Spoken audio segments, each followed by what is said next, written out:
Meus queridos irmãos, há momentos da nossa vida em que tudo muda muito depressa. E quando nós estamos no meio da mudança, nem sentimos de fato elas acontecendo. Mas quando elas se concretizam, nós olhamos para trás e percebemos o quanto a nossa vida mudou. E essas drásticas mudanças podem ser coisas que acontecem em um mês, um ano, às vezes levam décadas. Mas nós vivemos essas transformações ao longo da nossa vida. Isso não quer dizer que nós mudamos, mas a vida ao nosso redor muda. Quem já experimentou ficar longe de casa 10, 11 anos, quando voltou para casa percebeu que não era mais a mesma coisa. Você que se mudou, mudou também um pouco, mas o lugar onde você morava também mudou. O mundo parece viver essa constante mudança, tanto que um filósofo grego certa vez disse assim, que é impossível você beber a mesma água do mesmo rio, porque a água está sempre fluindo e o rio está mudando constantemente. Algo parecido aconteceu na vida dos discípulos. E foi uma mudança drástica, em poucos dias, exatamente 40 dias. Nesse tempo eles viram Jesus morrer, ressuscitar, andar com eles durante alguns dias e então subir aos céus, antes de prometer, antes do Pentecostes, que ele havia prometido. Toda essa mudança, tanto na vida de Cristo como na vida dos discípulos, de fato gerou alguns, digamos assim, problemas internos em suas vidas. Eles passaram por momentos de preocupações, de dúvidas e assim por diante. Mas Cristo havia alertado a cada um deles sobre essas mudanças drásticas e rápidas. E não eram mudanças desnecessárias. Cristo veio ao mundo, viveu com os discípulos, depois morreu para trazer a salvação a toda a humanidade. Ele ressuscitou no terceiro dia para provar que essa morte havia sido aceita por Deus, para provar que o verdadeiro Deus havia morrido na cruz. Ficou 40 dias com os seus amados discípulos, ao final dos quais ele sobe aos céus, como ele mesmo disse, para preparar lugar, para enviar o auxiliador que ele mesmo prometeu. Domingo passado nós vimos que o Evangelho de João é um preparo da igreja. João prepara a igreja para a perseguição. O Evangelho de João é o evangelho, dentre Mateus, Marcos, Lucas e João, é o evangelho que mais fala do Espírito Santo. E novamente na leitura de hoje, Jesus discursando aos discípulos, antes de morrer, sobre o Espírito Santo, o trabalho do Espírito Santo, que daria aos discípulos, um advogado perante o Pai. Eu vou ler o versículo 26, capítulo 15, versículo 26 em João. Jesus diz: quando chegar o Auxiliador, o Espírito da verdade, que vem do Pai, ele falará a respeito de mim. E sou eu quem enviará esse Auxiliador a vocês da parte do Pai. Jesus está dizendo aqui que enviará um auxiliador. Essa palavra auxiliador, ela era mais ou menos como se fosse o ajudante do advogado. Então, o Espírito Santo, a ideia é o seguinte: se Jesus é o advogado que nós temos diante de Deus, é aquele que diz que os nossos pecados estão perdoados, o Espírito Santo é aquele que auxilia o advogado. Não que ele é menor que o advogado. Não quer dizer que o Espírito Santo é menos que o advogado. São diferenças de funções. O advogado defende, e o auxiliar é aquele que leva a mensagem para o réu. Então, o Espírito Santo é aquele que leva a mensagem para o réu. Em alguns julgamentos romanos e gregos também, o réu não poderia estar presente. Então, esse paracleto, que é o auxiliador, é aquele que ia levar a boa notícia para o réu. Olha, o advogado acertou na mosca. Você vai pagar uma multa pequena, você foi absolvido. Então, o Espírito Santo, nessa ideia, é aquele que pega a mensagem do advogado, Jesus, e diz a nós: olha, vocês estão perdoados, porque o advogado Jesus defende vocês. E mais do que um advogado normal, Jesus é um advogado que cumpre a pena em nosso lugar. Não é aquele advogado mentiroso que diz: não, os meus clientes não têm culpa, eles não cometeram o crime.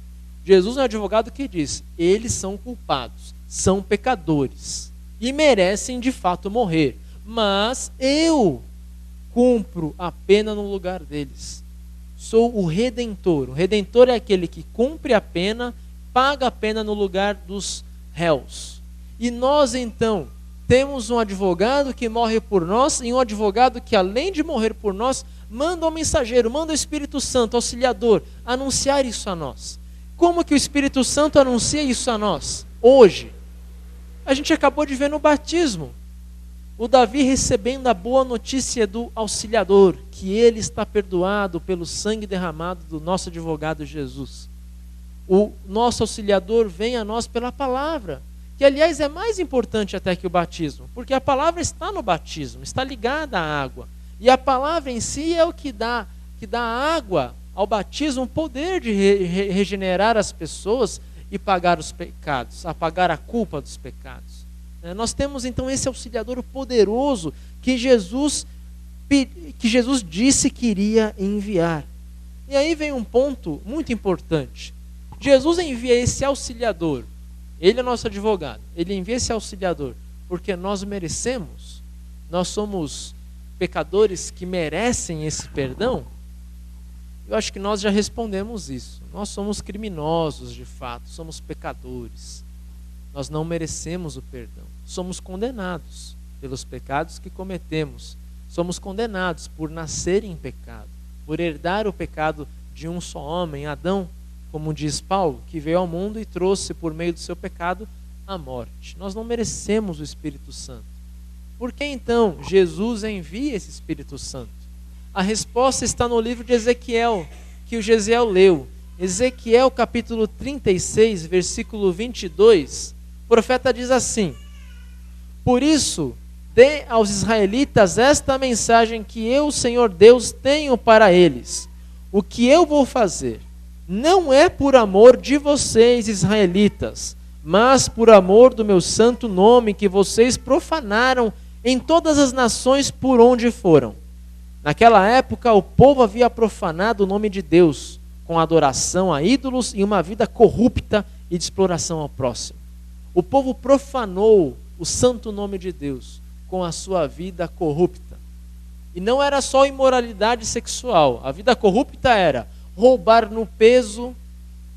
Haviam pessoas que tinham 1 quilo, que era um pouco mais leve que outros, medidas mais leves. Roubavam na hora de pagar os seus empregados. Roubavam do seu patrão. Exploravam os mais pobres e assim por diante. Com essas práticas, aliada à idolatria, e a idolatria é o dinheiro, eles haviam profanado o santo nome de Deus. Exatamente como nós também fazemos. Nós profanamos o nome de Deus, essa é a verdade. Portanto, assim como Israel não merecia o Espírito Santo e a ação de Deus, nós também não. Mas Deus diz, não é por amor de vocês que eu envio o auxiliador. É por amor do meu santo nome. Deus envia o auxiliador, envia Jesus para morrer por nós, porque o santo nome dele é perfeito, justo e fiel às suas promessas. É por isso que ele envia a salvação por meio de Jesus. Os discípulos tampouco não mereciam o Espírito Santo. Todos eles, exceto João, haviam abandonado Jesus durante a crucificação. A maioria deles duvidou da ressurreição. 2 correram para conferir. Tomé foi o último a enxergar e tocar em Jesus. E mesmo após ver Jesus ressuscitado, alguns deles voltaram à vida de pescador e esqueceram de que a missão deles era pescar homens. Eles não mereciam auxiliador como nós também não merecemos. Mas isso é boa notícia para nós.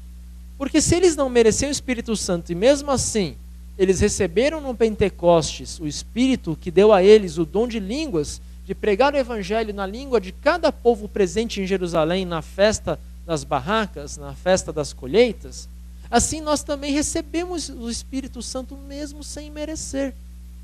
Exatamente como Israel recebeu a ação de Deus no Antigo Testamento e os discípulos receberam a ação de Deus e o Espírito Santo no Pentecostes sem merecer. A nossa atitude perante essa verdade é uma atitude sempre de amor a Deus agora. Ezequiel escreve assim: eu darei ao meu povo um coração novo e porei neles um espírito novo.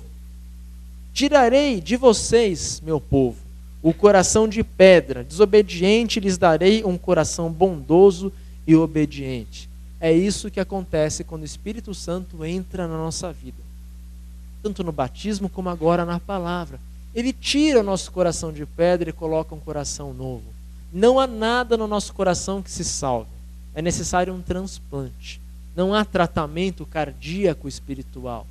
Deus tem que arrancar o nosso coração de pedra porque é pecador e colocar um novo. É isso que aconteceu com Davi. Ele nasceu com um coração de pedra porque ele é um ser humano e o rei Davi havia escrito: em pecado me concebeu minha mãe e eu nasci com coração de pedra, escreve o rei Davi. Nós lemos hoje no Salmo 51. Mas o Davi, o pequeno Davi, o nosso Davi, teve o coração de pedra arrancado e Deus deu a ele um novo coração, um coração bondoso e obediente.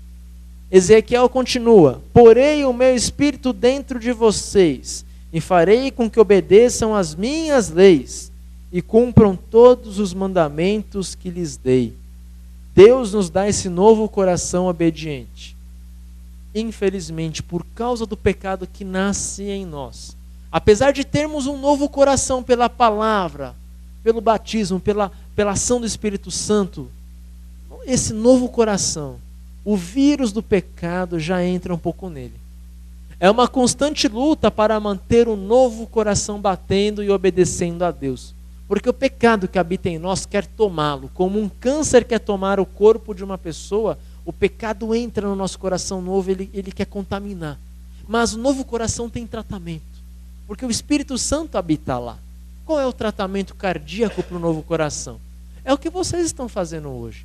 Estão ouvindo a palavra de Deus. Vêm ao culto, confessam seus pecados. E confessar os pecados é dizer: olha, eu estou dando voz ao pecado que quer tomar o meu coração. Senhor Deus, me perdoa. Comparando com o tratamento cardíaco, a confissão de pecado é dizer assim: olha, doutor, eu exagerei ali na friturinha, eu comi muito açúcar, eu não estou cuidando direito não, eu confesso que eu estou deslizando no tratamento.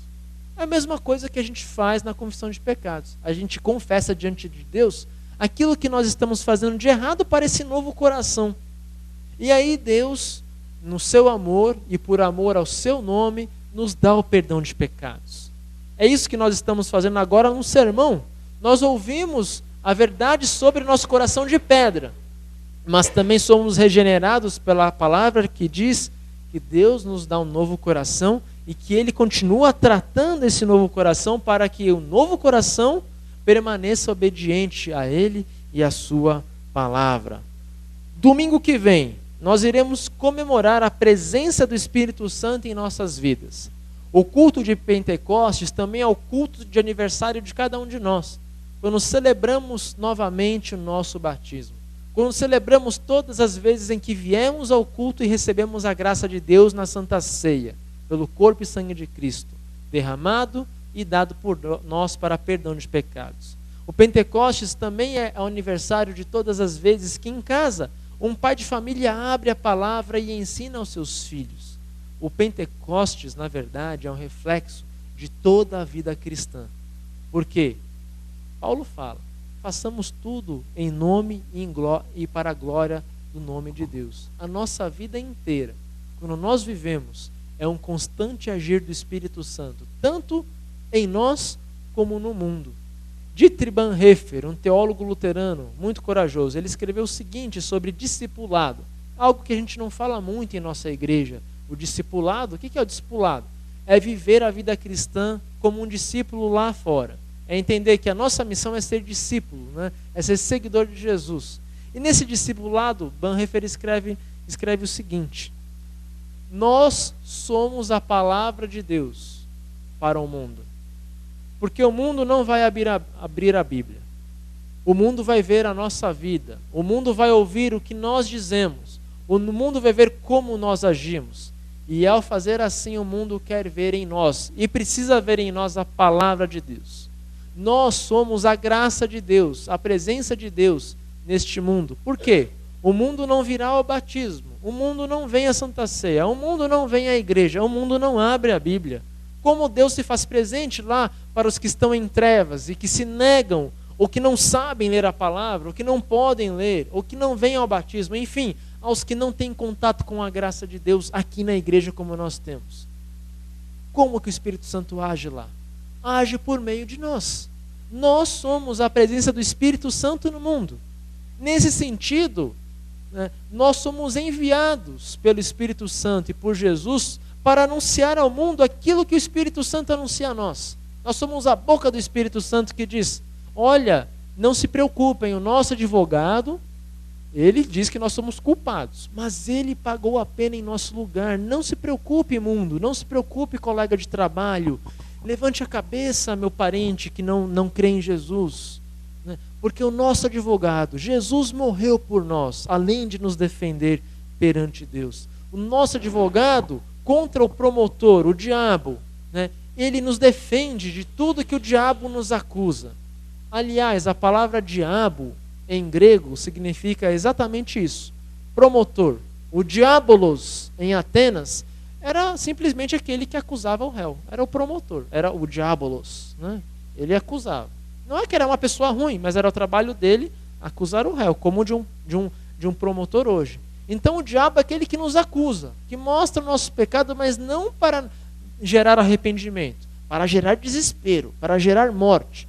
E nós, como enviados do advogado, como auxiliares do Espírito Santo, dizemos ao mundo: não se desespere. Se você está desesperado em seu pecado, se você se julga miserável, é verdade. Você é miserável, mas não se desespere, porque o advogado Jesus morreu por você. Essa é a nossa missão que Cristo nos deixou quando subiu aos céus. Quando ele diz aos discípulos: ide, pregai o evangelho a todas as nações. Fazei discípulos de todas as nações, batizando-os em nome do Pai, do Filho e do Espírito Santo, e ensinando-os a guardar todas as coisas que vos tenho ordenado. Quando Jesus deixa essa missão aos discípulos na ascensão, né, ele está dizendo a todos nós, não só aos discípulos, está dizendo a todos nós: vão e anunciem ao mundo o perdão de Jesus. Anunciem que de fato todos são miseráveis. É preciso dizer isso ao mundo quando o mundo acha que não tem pecado. Mas mais do que dizer ao mundo que o mundo jaz no maligno, como diz Pedro, é necessário dizer ao mundo também que há perdão, há salvação em Cristo Jesus. O apóstolo Pedro escreve: acima de tudo, meus irmãos, amem sinceramente uns aos outros, pois o amor perdoa muitos pecados.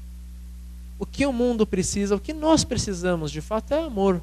É o amor de Deus, esse amor que se reflete no nosso advogado morrendo por nós. O mundo já está cheio de ódio, a nossa vida já está cheia de rancor, de raiva e todas as coisas que nós vemos em nossa própria vida.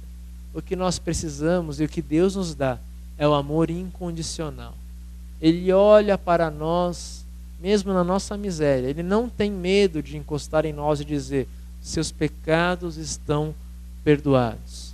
A nossa missão, vivendo o Espírito Santo para o mundo, é amar as pessoas. Amar significa apontar o pecado, mas também significa curar essas feridas que o pecado deixa. Mesmo que fazendo isso, agindo dessa forma, nós sejamos passíveis de perseguição. Nós temos que lembrar o que Cristo disse aos discípulos. Nós lemos isso. Versículo 2, capítulo 16. Jesus diz assim: vocês serão expulsos das sinagogas, e chegará o tempo em que qualquer um que os matar pensará que está fazendo a vontade do Pai, de Deus. Eles vão fazer estas coisas porque não conhecem nem um Pai e nem a mim. Portanto, viver no Espírito Santo, no mundo em trevas, é de fato ter coragem. Não é fácil, de fato não é fácil. Mas a nossa coragem não deve estar alicerçada em nossas capacidades. A nossa coragem está alicerçada no Deus, que por amor do seu nome, não por nosso mérito, nos deu um novo coração para vivermos, para sermos salvos em primeiro lugar, e em segundo, para vivermos neste mundo levando a palavra de Deus. Lutero diz que é por essa única razão que nós estamos vivos. Se você está vivo, a única razão de você estar vivo é proclamar o amor de Deus no mundo. Por quê? Para Deus seria muito melhor E para nós também, de certa forma, seria muito melhor batizar o Davi e afogá-lo na pia batismal para que ele tenha salvação e não caia em pecado, né? Lutero diz assim: se nós estamos vivos e não fomos afogados na pia batismal, ou Deus não nos matou no batismo, ou não nos matou na nossa conversão, deixou que a gente permanecesse vivo neste mundo, sendo perseguido, a única razão de um cristão estar vivo e não estar já na glória de Deus é para que a nossa vida seja uma proclamação do Espírito Santo neste mundo. Essa, na verdade, é a nossa única razão de viver, a nossa missão. Se você ainda se pergunta, por que eu vim ao mundo? Não se pergunte mais. Você veio ao mundo para ser salvo por Deus. Mas se você se pergunta, por que eu estou vivo? Por que eu ainda estou aqui? O que eu tenho que continuar fazendo? Né? Se Deus te deixa aqui, é porque Ele quer que você continue sendo a voz do Espírito Santo aos ouvidos que não ouvem a Bíblia e não vêm à igreja. Então continue vivendo nesse Espírito Santo que dá a vocês essa coragem, que dá a vocês essa dimensão tão bonita da missão de vocês. Sejam o coração, as mãos, as bocas e o abraço de Deus neste mundo. E abracem uns aos outros, amem vocês também uns aos outros, porque nós, apesar de já termos o Espírito Santo, é tão bom recebê-lo do abraço de um outro irmão na fé. Que Deus conceda a cada um de nós grande amor no Espírito de Deus. Amém.